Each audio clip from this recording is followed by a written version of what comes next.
domino flip is another way you can practice your multiplication facts. This can be played with any set of dominoes. This particular set of dominoes is a set of paper dominoes.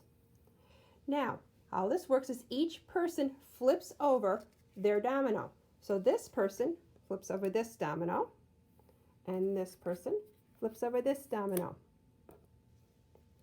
So here we have 6 times 7.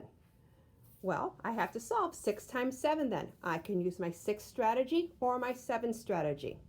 So I'm going to use my 7 strategy. So I'm going to double, double, double.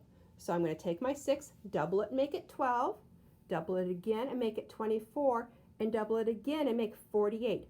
But I had an extra group of 6's in there, so I have to take one away. So my answer is 42. This person over here has 8 times 4. So I'm going to double my 8 to make it 16 and double my 16 and make it 32.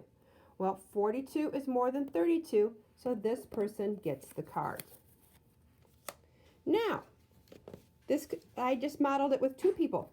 It could be played with 3 people, or 4 people, or 5 people, or 6 people.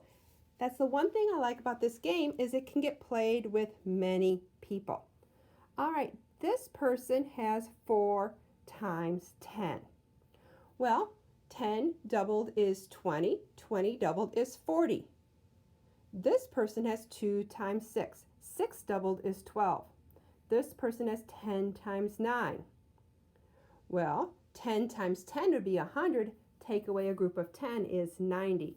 And this person has 1 times 6. 1 times 6 is 6. So our person over here has the most, so this person would get to keep all of the dominoes. The game continues until you either run out of time or all the dominoes are gone. The person with the most dominoes wins.